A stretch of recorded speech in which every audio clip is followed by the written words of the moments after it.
Bonjour, je vais lire des extraits d'un livre que j'ai présenté vers les débuts de la chaîne, il y a un certain temps maintenant. Et voilà, c'est une auteure québécoise, Della, ou Delia, je ne sais plus comment on dit, de ce livre-ci, Le cœur ouvert à l'infini, une douce invitation à l'éveil spirituel, aux éditions Acarias l'Originel. Un tout petit extrait de la 4e. 2005. Delia, médecin urgentiste québécoise, entre en collision avec l'unité. Ce choc radical spontané est suivi pendant 2 ans de multiples secousses, desquelles émerge un regard frais et libre sur la réalité. Son partage est un témoignage d'ouverture, d'amour, d'éveil et de simplicité. Un tout petit extrait. S'ouvrir à la réalité comme être humain signifie de prendre le risque de faire face librement à toute expérience quelle qu'elle soit, le cœur ouvert et vulnérable. C'est lorsque je m'ouvre à la réalité sans condition que je m'offre le merveilleux cadeau de rencontrer la vie elle-même, la conscience d'amour, créatrice de toute expérience. Le chapitre La souffrance, un catalyseur vers la liberté d'être. La souffrance, contrairement à la douleur qui est une sensation brute et sans histoire de l'instant, est intimement liée à l'oubli du cœur libre de l'être vivant en chacun et à l'attachement à l'idée du moi séparé qui en découle. Elle est le symptôme de la distorsion fondamentale de la réalité, issue d'un sentiment viscéral de séparation par rapport à la vie. Le jeu de la souffrance se situe en son essence, dans l'idée que qui je suis est quelqu'un qui a besoin de faire des efforts afin de survivre le plus longtemps possible et dans les meilleures conditions à sa nature précaire et mortelle. À partir de cette croyance clairement ancrée dans l'expérimentation du moi fermé à la conscience qui l'habite, le jeu de la vie devient le jeu de la survie.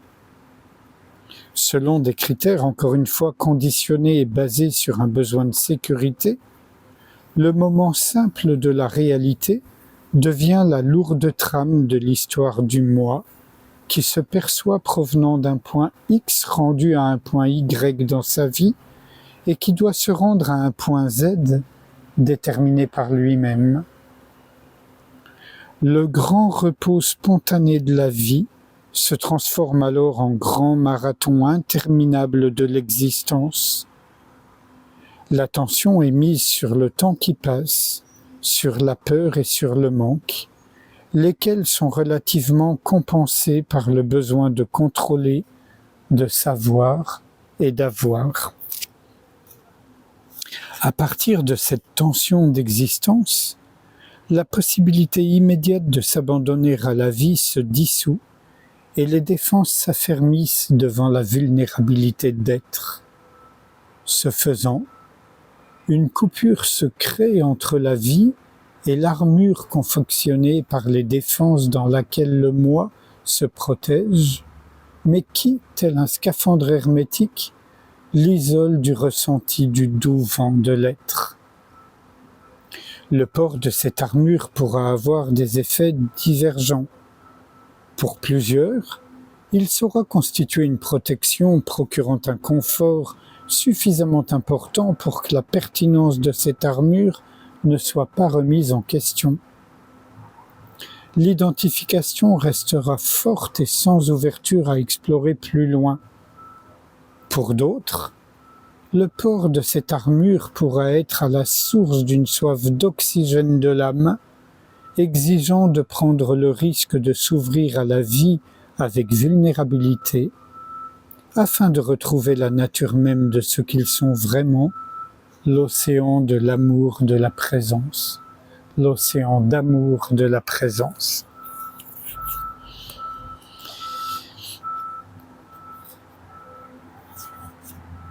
Et dans un dernier extrait qui vient de questions-réponses.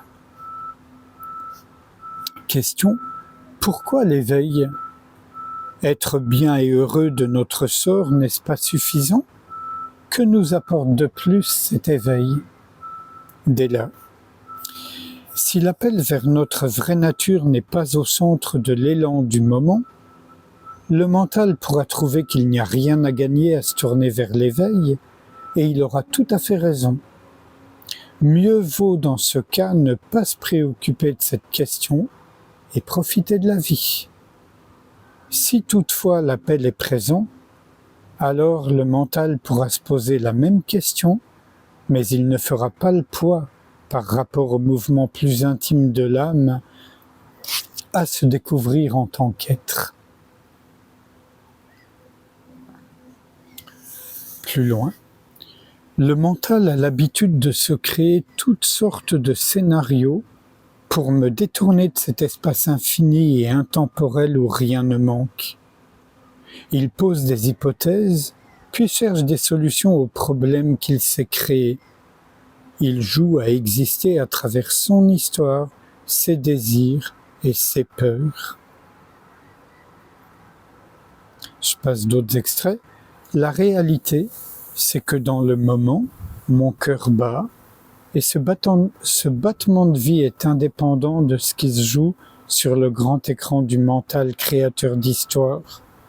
La vie majuscule s'occupe de la vie minuscule. Elle crée naturellement le mouvement suivant. Je suis cette vie, je suis ce mouvement. Et sans réfléchir à ce qui vient d'être lu, je vous invite à passer un moment ensemble en silence, à ne pas agiter le mental, c'est-à-dire à laisser surgir tout ce qui vient sans s'y impliquer, y compris les mouvements du mental et son agitation. Ce qui constate le mental agité est évidemment tranquille et n'est pas le mental.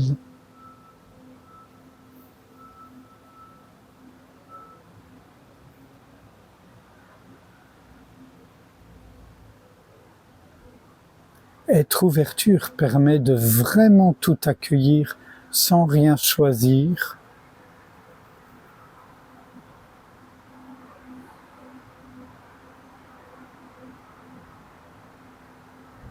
Et de ne s'impliquer dans rien nous libère sur le champ.